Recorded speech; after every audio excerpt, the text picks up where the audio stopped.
Mukunda jewellers మొట్టమొదటి factory outlet ఇప్పుడు కూకట్పల్లి, కొత్తపేట్, సోమాజిగూడ మరియు ఖమ్మంలో. ఈ తెలంగాణ రాష్ట్రం పచ్చగా ఉండాలన్నా, పసిడి పంటలు పండాలన్నా ప్రాజెక్టులతో పాటు చెరువులను, కుంటలను కాపాడుకునే బాధ్యత మన మీద ఉన్నది. నిన్న మన మీరందరూ చదివి ఉండొచ్చు, చూసి ఉండొచ్చు. రేవంత్ రెడ్డి గారికి ఏమొచ్చిందయ్యా, హైడ్రా పేరు మీద మీ చెరువుల్లో విలాసవంతమైన విల్లాలు కట్టుకుంటే ఆయన నేల గూలుస్తున్నాడు అని. నేను ఒక్క మాట అడగదలుచుకునే వేదిక మీద నుంచి తెలంగాణ ప్రజల్ని, ముఖ్యంగా హైదరాబాద్ నగర వాసులని, 1908లో ఈ మహానగరం మీద వరదలు ఉప్పెనై కమ్మేస్తే వేలాది మంది ప్రాణాలు కోల్పోతే ఆనాటి నిజాం సర్కార్ మోక్షగుండం విశ్వేశ్వరయ్యను ఆర్కిటెక్ట్ గా నియమించి 100 కోట్ల రూపాయల నాడు ఖర్చు పెట్టి ఉస్మాన్ సాగర్, హిమాయత్ సాగర్ ను నిర్మించిండ్రు. అనంతగిరి కొండల నుంచి వచ్చే వరదల్ని నిలువరించిన నీళ్లను ఈ మహానగరానికి తాగునీటి వసతులుగా ఏర్పాటు చేసింది. ఒకనాడు ఎక్కడి నుంచి హైదరాబాద్ నగరానికి తాగునీళ్లు వచ్చేది కాదు. ఉస్మాన్ సాగర్, హిమాయత్ సాగర్ నుంచే లక్షలాది మంది హైదరాబాద్ బిడ్డలకు తాగడానికి నీళ్లు ఇచ్చారు. హైదరాబాద్ దాహార్తిని తీర్చిన ప్రాజెక్టులు గండిపేట, హిమాయత్ సాగర్. ఇలాంటి ప్రాజెక్టుల చుట్టూతా బాగా సంపాదించుకున్న వాళ్ళు, ఆగర్భ శ్రీమంతులు ఫామ్ హౌజులు కట్టుకున్నారు.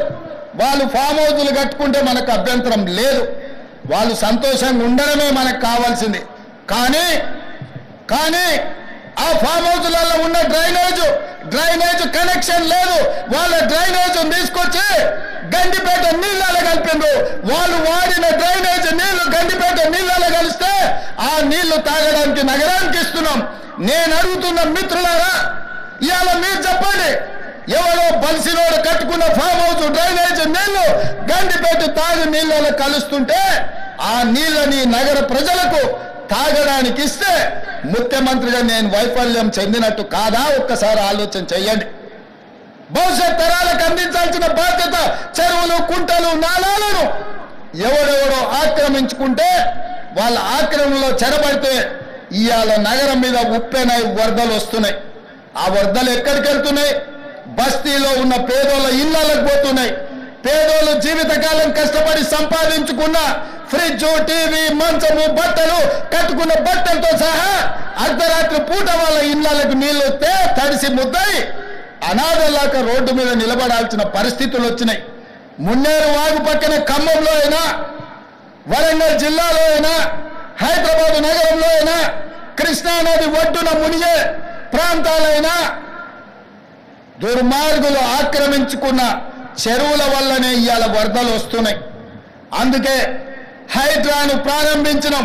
హైడ్రా స్పెషల్ టాస్కే ఈ చెరువులను ఆక్రమించిన వాళ్ళను చెరబట్టాలని, చెరబట్టిన వాళ్ళ నుంచి విడిపించాలని, అలాంటి వాళ్ళను అవసరమైతే చెరసాలకు తోలాలనేది నా ప్రభుత్వ విధానం.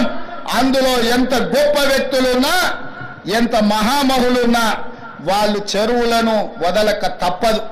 అందుకే ఈ వేదిక మీద నుంచి గొప్ప వ్యక్తులకు నేను విజ్ఞప్తి చేస్తున్నా, అయ్యా, ఆక్రమించుకున్న చెరువులను మీరే వదలండి, గౌరవంగా పక్కకు తప్పుకోండి, నీటిపారుదల శాఖకు అప్పగించండి, మీకేం కావాలనో పోయి దూరంగా కట్టుకోండి. లేకపోతే ఉన్న పలంగా నేల మట్టం కూలగొట్టే బాధ్యత నేను తీసుకుంటా. ఇవాళ ఎఫ్టీఎల్లో కానీ, బఫర్ జోన్లో కానీ, నాలాలలో అక్రమంగా నిర్మాణాలు ఏవైతే ఉన్నాయో వాటన్నిటినీ నిరభ్యంతరంగా మేము తొలగిస్తాం. మీరు ఎక్కడికి వెళ్ళినా, మీరు తాత్కాలికంగా కోర్టుల నుంచి ఏమన్నా తెచ్చుకున్నా న్యాయస్థానాలలో కూడా కొట్లాడి ఆ స్టేలను వెకేట్ చేయించి మీరు ఆక్రమణలు తొలగిస్తాం. ఇదే కాదు, ఇవాళ మూసి ఒకప్పుడు అనంతగిరి నుంచి వచ్చే కృష్ణానది జలాలకు ఒక ఆలవాలం. కానీ ఇవాళ కాలుష్యం అయిపోయింది. ఇవాళ మన బతుకులను చిందరబందర చేస్తున్నాయి. నల్గొండ జిల్లా రైతులు ఇవాళ ఏడుస్తున్నారు. హైదరాబాదు నగరంలో నుంచి వచ్చిన కాలుష్యం నల్గొండ ప్రజలకు చేరుతుంది. అక్కడ పంటలు కూడా విషమయమైపోయినాయి. మా కోమటిరెడ్డి వెంకటరెడ్డి గారు పదే నా దృష్టికి తీసుకొచ్చి నల్గొండకు వస్తున్న కాలుష్యాన్ని నియంత్రించండి, మూసీని ప్రక్షాళన చెయ్యండి అని.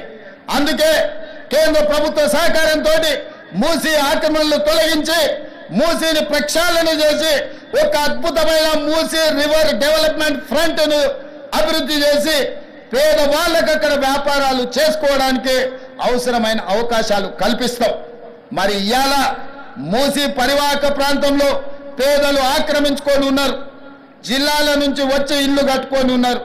రూపాయి కూడబెట్టి గుడిసెలేసుకొని బ్రతుకుతున్నారు. వాళ్ళ పట్ల మానవత్వంతో వ్యవహరిస్తుంది ప్రభుత్వం. మూసీ నాలలో ఉన్న శాశ్వత నివాసదారులు ఎవరైతే ఉన్నారో వాళ్ళందరికీ డబుల్ బెడ్రూమ్ ఇల్లు ఇచ్చే బాధ్యత ఈ రాష్ట్ర ప్రభుత్వం తీసుకుంటుంది. దాదాపుగా 11,000 మంది అక్కడ ఇల్లు ఉన్నాయి.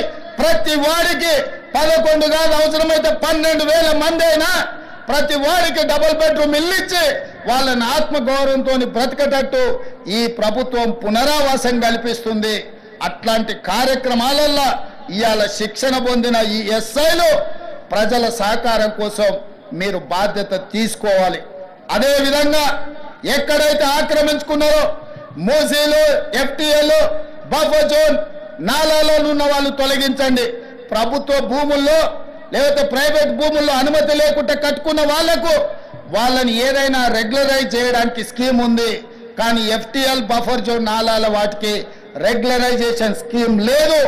ఇవ్వాలి, కాకపోతే రేపైనా వాటిని తప్పకుండా తొలగిస్తాం. వాళ్ళ పట్ల కఠినంగా వ్యవహరిస్తాం. సుమన్ టీవీలో మీ పర్సనల్ అండ్ బిజినెస్ ప్రమోషన్స్ కోసం కింది నెంబర్కి కాంటాక్ట్ చేయండి.